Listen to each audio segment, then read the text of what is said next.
but you have to kind of, define your brand, who you are, before other people define you. Because hospital medicine is like typically been kind of misunderstood. We're kind of like the new kids on the block. You have to define yourself. So I'm quite sure that your values would be very similar, if not almost the same, as our values. We are big believers in transparency, collaboration, professional development, wellness, and I have to take off diversity for this slide, and that really pisses me off. And I don't care who's taping this. I'm upset for saying that. But I took it off because we've had to scrub our site. So I'm saying health equity.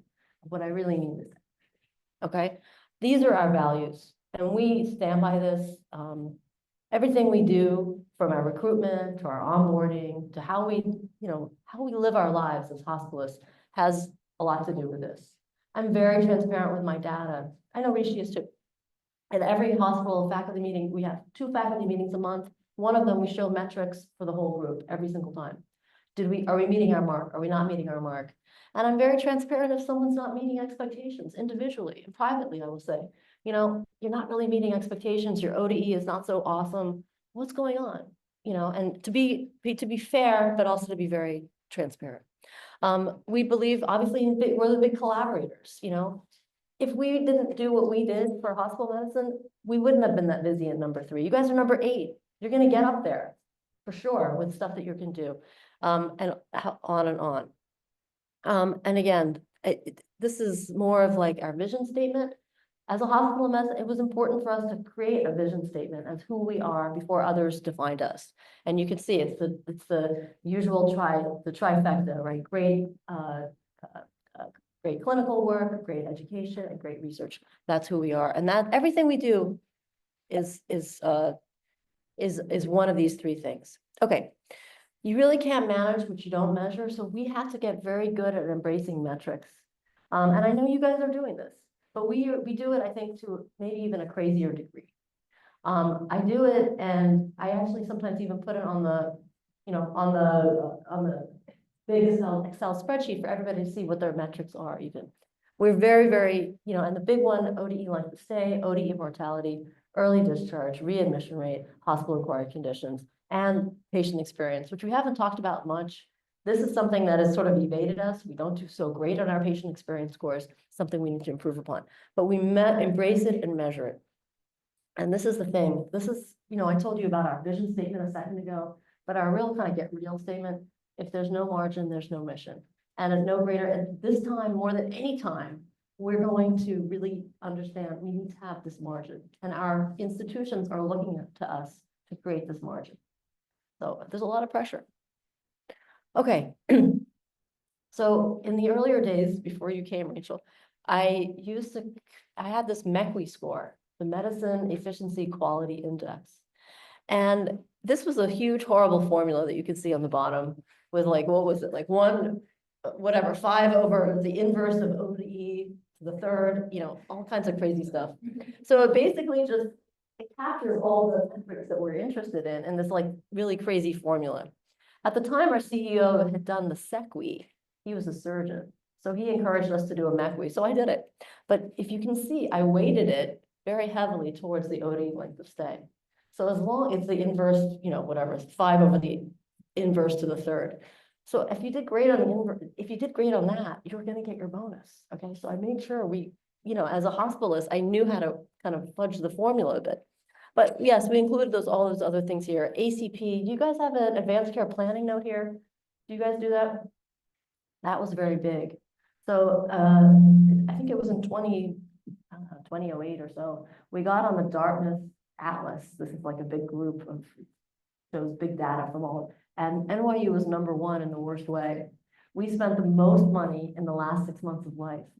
And after that, there was this big frenzy to have advanced care planning notes on pretty much all patients, but especially on patients where your mandatory surprise question, do you guys have that?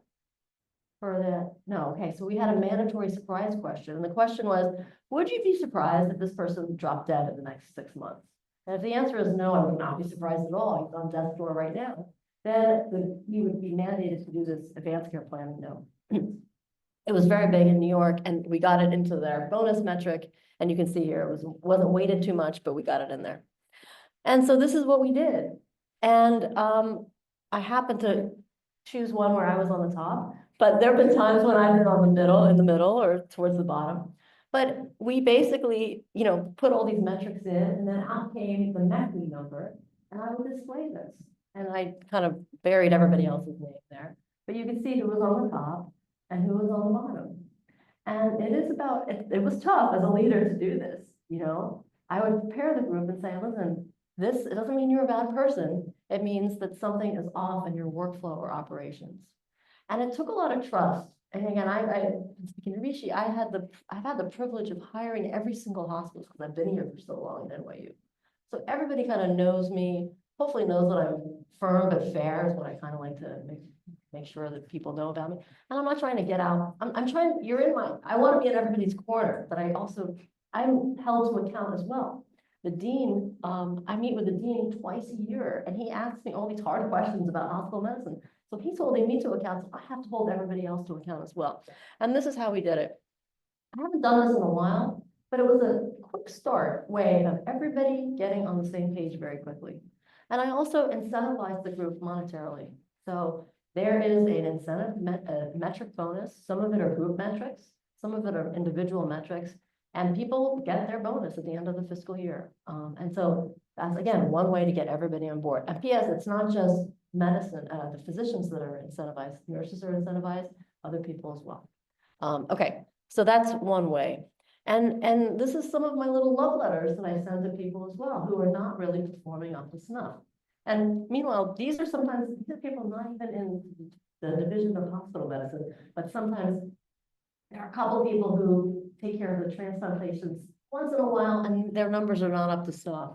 Very, very few. But I even email them and say, listen, we just reviewed the metrics. This is the volume. You've had all these, your ODE is this. This is an old institutional goal, and your hack rate is this. You had 2 Cs. What's going on? And so, if anything, it opens up a conversation. And most people, I end up having a great conversation. I usually take them out over coffee. We talk about it. And there's usually an issue as to why they're performing the way they are. So this was the metric that started it all for us.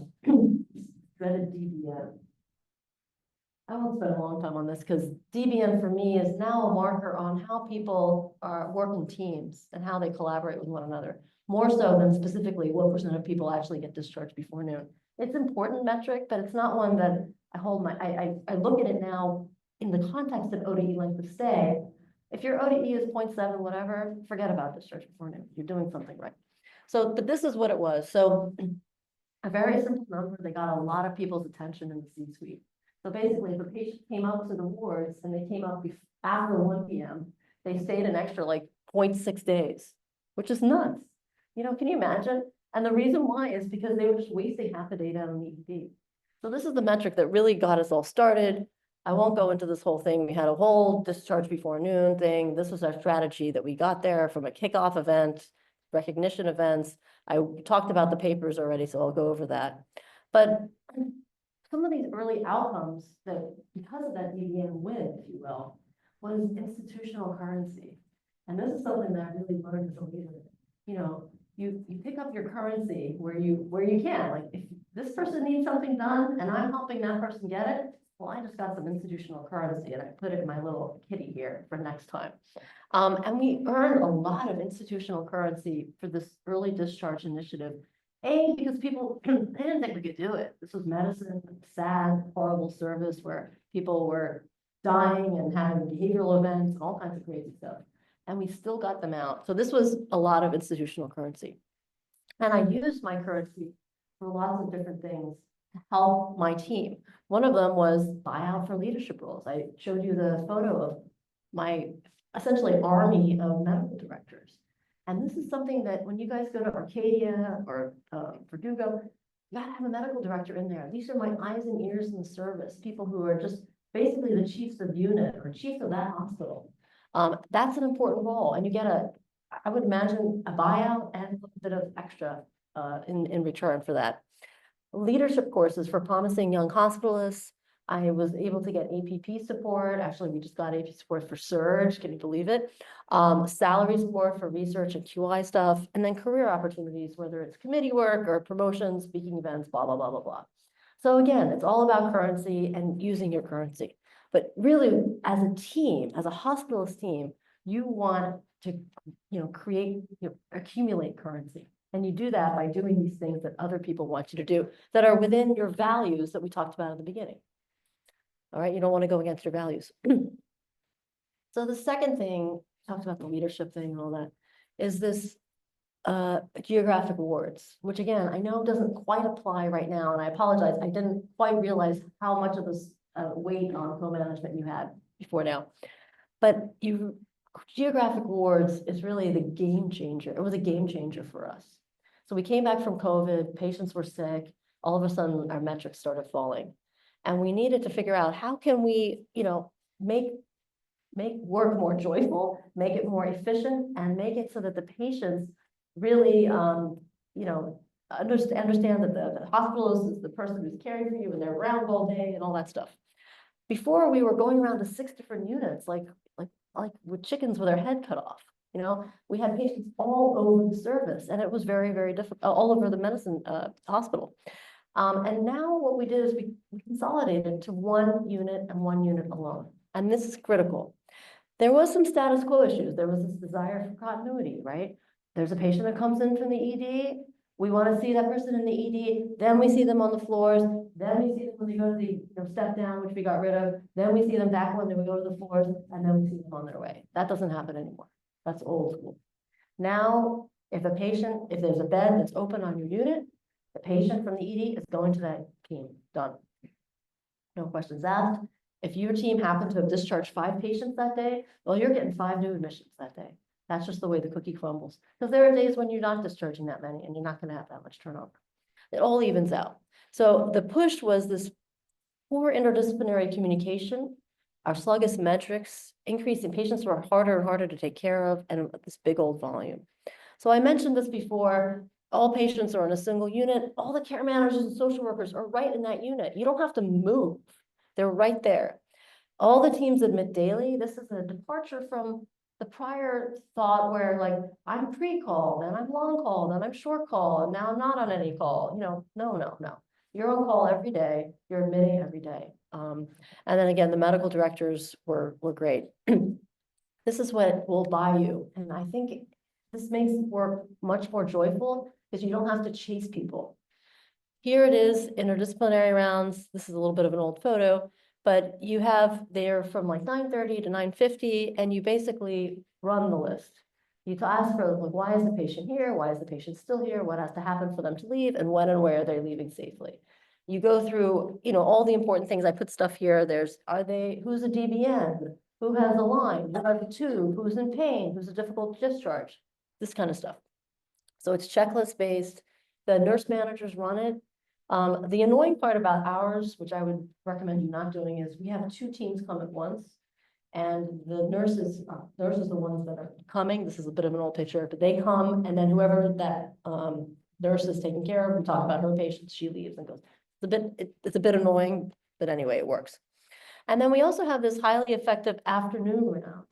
And this is really critical because you're planning for the discharges the next morning. This is where you will run into if someone has a DME issue, if someone has one of these horrible medicines that needs to have pre-authorization or whatever. You take care of it all then and there, so that tomorrow morning, there's more likely of a chance the person's going to be going early before noon. And you can't do that unless you're geographic. We talked about leadership. These are two leaders. This is an older photo of the 17 West leadership. They've since changed, but they lead our HRO huddles. They really present on quality and safety metrics. They are the engines for all the work and innovation, and they present to the chiefs of hospital operations on a quarterly basis, and their metrics are all for everybody to see. And this is something that I've enjoyed. Is rounding, this is a team discharge huddle. So when somebody leaves the hospital, that is a moment, we think it's a vulnerable moment. And we want to make sure that the whole team sort of literally surrounds the patient to go over new medications, what's your next hospital, your next follow-up appointment? What are your warning flags? Signs like this. So this is the whole team going around the patient to do just that for all the discharge patients. And this has really been very well received by the patients. It also shows like how much the team cares about their patient. This is I don't expect anybody to read this, but this is every week the chief medical officer sends this little report out, and it's there for the nurse manager and the medical director to read. This one, I guess we had an outbreak of norovirus, so this is a way of quickly introducing information to the team. Again, this doesn't happen without geography. I talked already about the positive effects of geography, and this is what happened when geography started. So basically, you can see that our early discharges went higher and higher than they've ever been after geography started. Now it's because everything was just contained in one unit, so easy. This was the number of calls that people had to make, and it was like a decrease of like 60 or 70% of the calls. We were able to, we give our residents iPhones. So they were making like 70% less calls, and that's because the nurses were there to see the residents, and you didn't have to make the call. This is our observed to expected length of stay. This was, again, this is earlier data in 2014, but it just shows you how the OD length of stay kind of just melted away. And there is a difference between 0.98 and 0.92, And again, this is geographic. Here are hacks, okay? So this is the hospital-acquired conditions. Brown is C. diff, haha. Yellow is Cowdy's. And you can see, again, a downward trend, because people are sort of looking and paying attention to trends and understanding things. Now, you might ask, how the heck do we do that? This is sort of like a big change. And we did it through this, what I call the sacrificial lamb, which is the surge hospitalist. So that's something new. And again, you don't have an ED, but you will have an AD in these other hospitals. So the surge hospitalist is someone who is in the emergency, a hospitalist in the emergency department, who's caring for patients who have been admitted to medicine, but there's no bed yet upstairs. So remember that half day, that 0.6 days that were being wasted earlier on? Well, that person is starting to care. So they're no longer just, we're languishing in bed. That surge hospitals will sign out when there's a bed open upstairs, well, then we know the team. Because remember, if you know the bed, then you know the team, because we're all geographic now. And then they'll sign out and say, oh, this is GI bleeders coming out, blah, blah, blah. Give a quick sign out, and then that's it. So everybody does surge. I myself also do surge. It's the hardest, I think, most challenging position, really, but it's really important to get it right. It's you actually get to make more diagnoses down on surge because you see sort of fresh patients. But that's an important, you need a surge hospitalist if you're going to do geographic wards. The house staff factor is important. Now, there was a lot of sort of boo-hooing that they really like to be pre-call. In fact, what do you guys do here? Do they have like on-call days and pre-call, post-call? Do they admit every day? Okay. So you guys, we can bypass that. So you already did that. Check. Team steps communication, something that's super important. Like we had learned, I had learned that there was not the language of HRO. So a lot of people weren't really speaking the same language, like, situation, background, assessment, recommendation. We were doing that when we were calling consults. It meant for very inefficient communication. Like we didn't always chat back. That was another team step thing. So I put everybody in those early days through team steps communication. That included the HPPs and the social workers and the care managers, and it made life a lot easier. And then, of course, leveraging health IT. This is the surge hospitalist. So this person is down there. It's actually now 2 people. We increased from 1. It's 2 people, and now an APP cares for the patients. Exactly what I just said. Daily admissions for the house staff. Morning report now is at noon, because the morning is now used to do rounds and trying to get people out. We do have a strict daily schedule, and now we actually changed this. We have what's called inpatient protected time. So I think it's Tuesday mornings and Thursday afternoons. The residents leave for one time, the resident and the interns leave for other, and they don't come to the wards. So they are there, and one of the division chiefs, including myself, will teach them certain things, and they have inpatient protected time. So we had to give a little to get a little here, was the answer. And the last thing is we really try to incorporate metrics into the curriculum, like we were talking about earlier.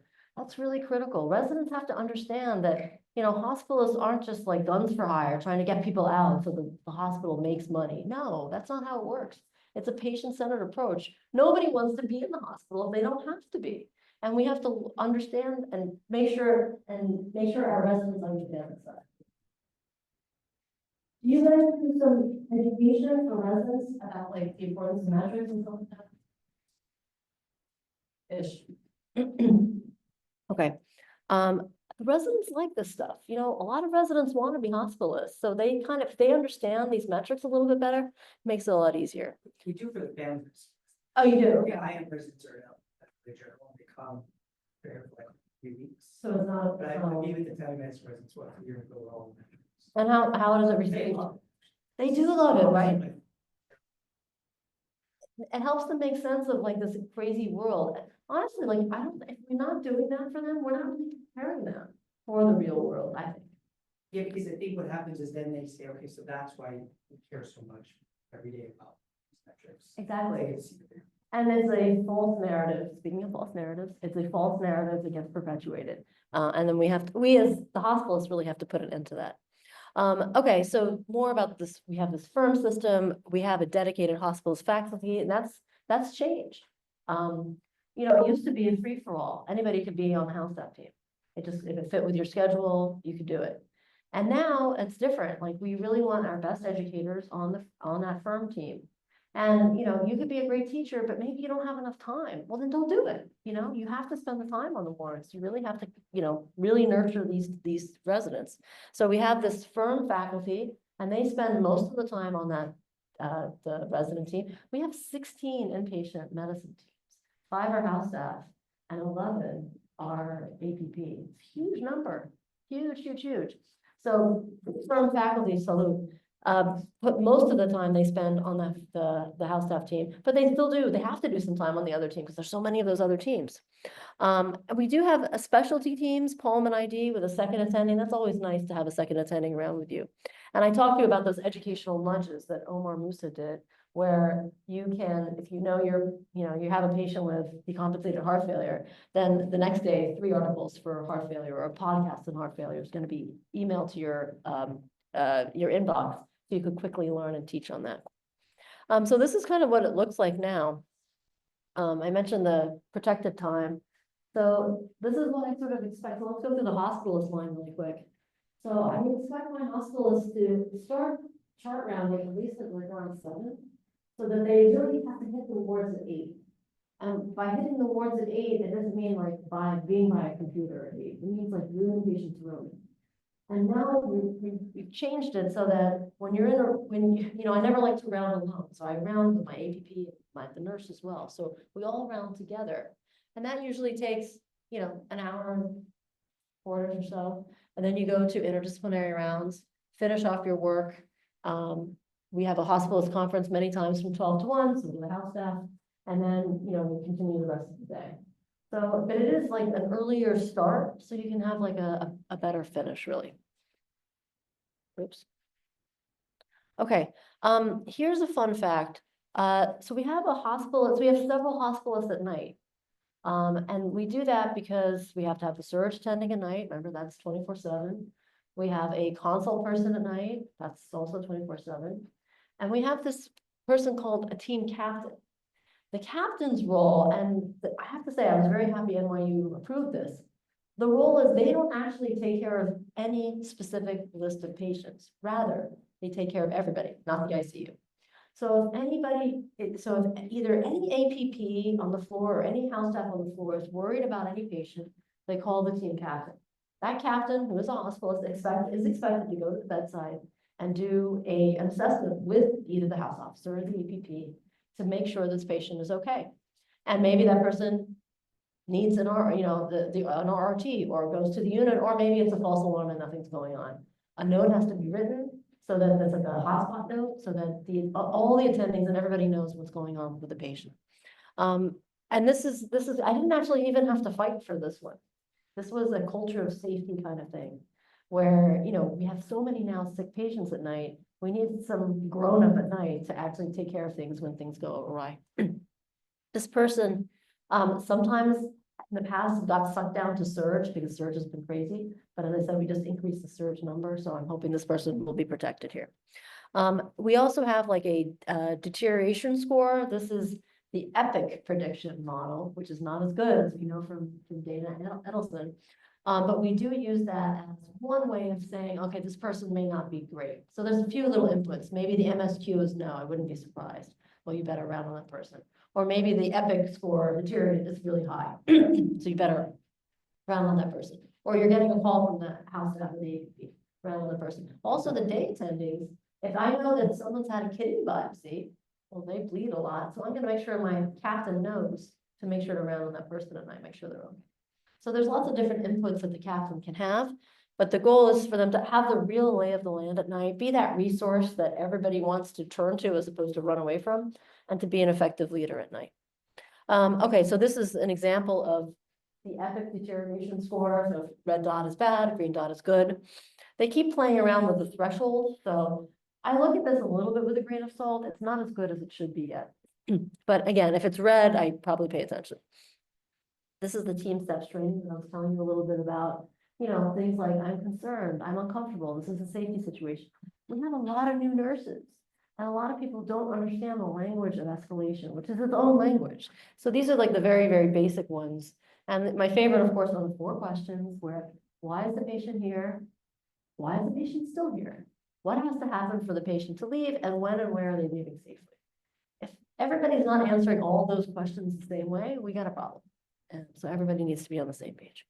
Okay. We've been leveraging health IT a lot recently. You know, we're on Epic. You guys, I know we're on Cerner. It's this pool of information. It really ensures a shared mental model. We have order sets that improve efficiency and accuracy. We have the templates that I talked about in the other talk for notes that have really improved documentation and clarity. And we have, what I like about that is just-in-time education for clinical decision-making. So what that means is, like, say the computer knows that a procedure is being scheduled for a patient. The computer also knows that this patient is on anticoagulation. They will be just-in-time education.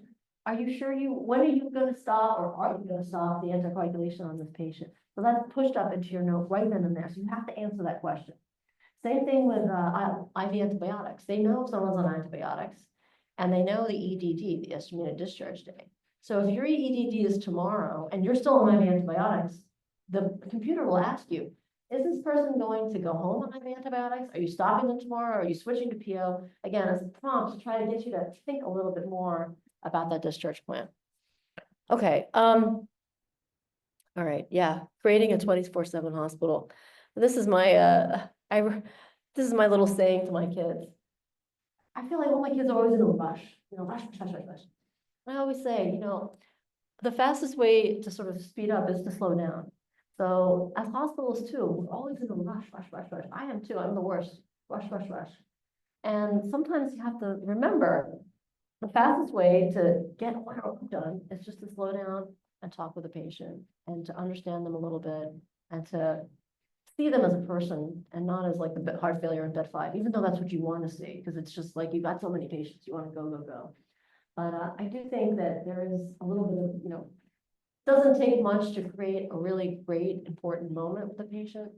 And that's the power also of hospitals too, because you're seeing all these patients. And, you know, I would say you're gonna forget that interaction with your patient in the next 2 or 3 patients. You're gonna remember that patient.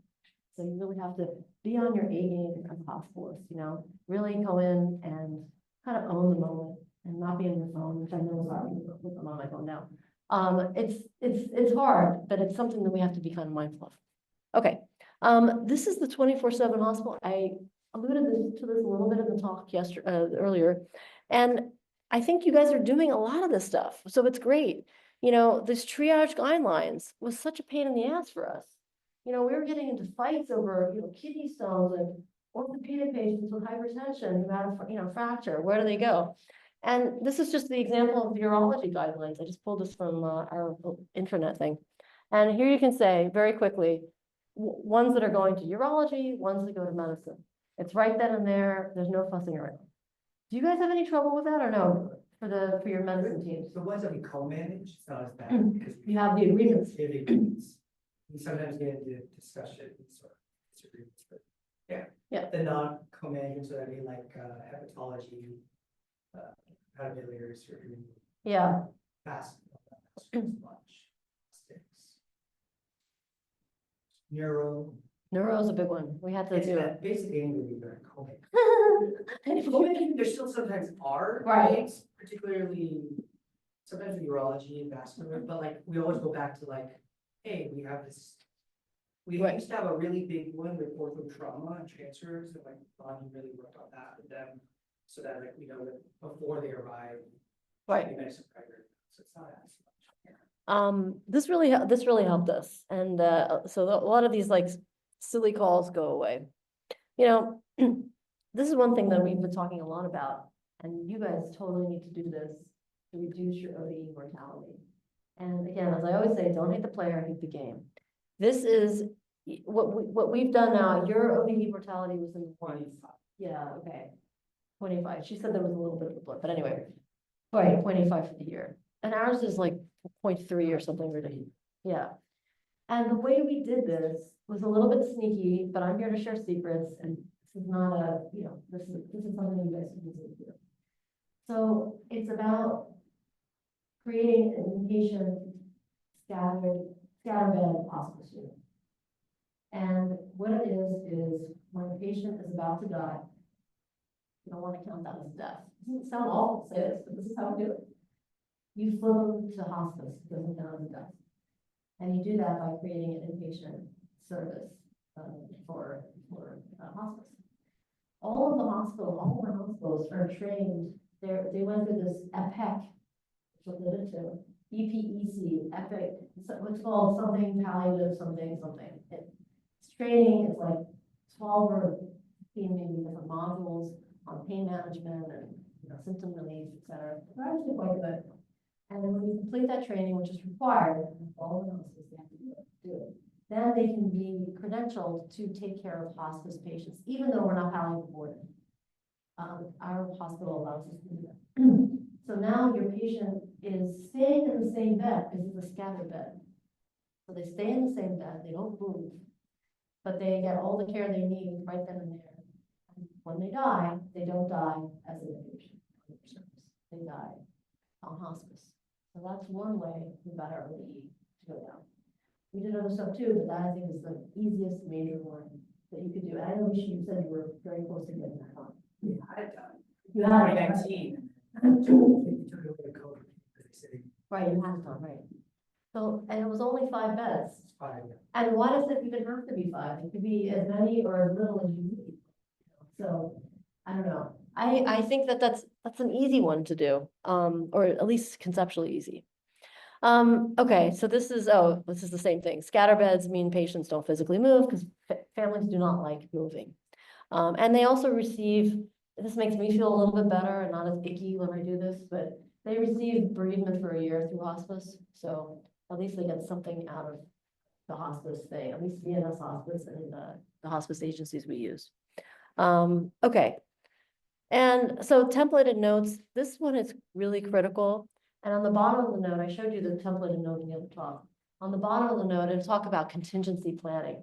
And this is where I really ask the consultants to work harder and give us better contingency planning on the stuff that they're doing. So like an ID service could say, today, if the white count is going down and the patient doesn't have a fever overnight, change the antibiotics from ceftriaxone to cefprioxime for 5 more days and discharge before noon. So we're trying to get and we've been pretty good at getting our consultants to do that. So the next morning, we don't have to bother them or try to track them down. We already know what's going on. So that's another thing for advanced planning that's helped us. And then we have different ones for, whatever, renal, GI, et cetera, et cetera. Okay, so we do semi-annual reviews with the team. And this is important because it keeps people on the same page with that aligned, we talked about. We have these like mini report cards that kind of fell off a little bit in COVID. We're getting back up now.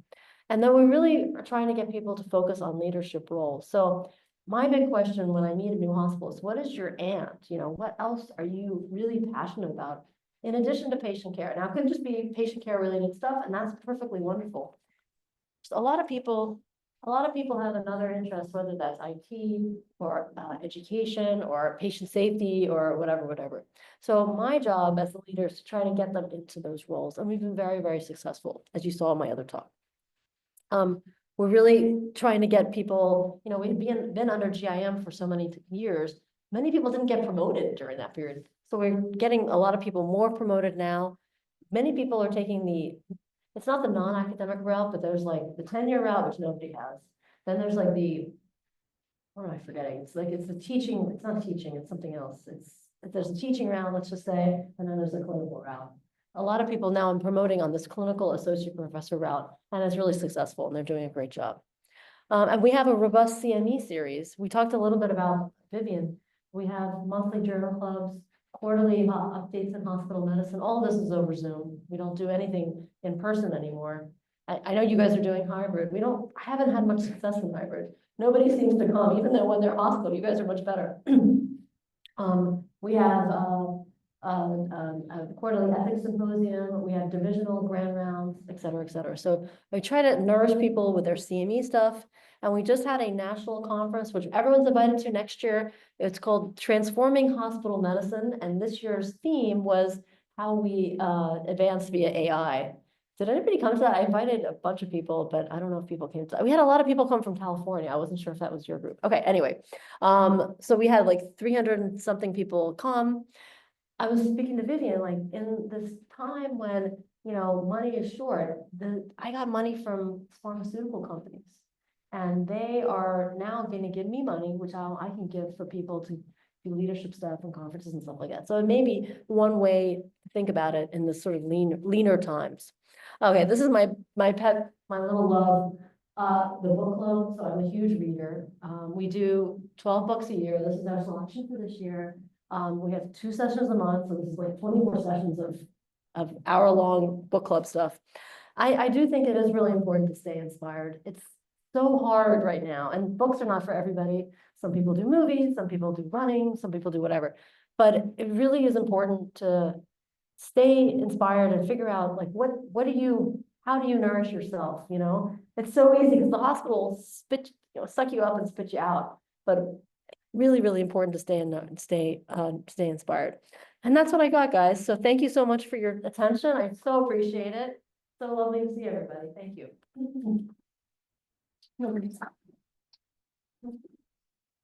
Happy to talk. Any questions or anything like that? Does this stuff resonate with you? I know this is a little different.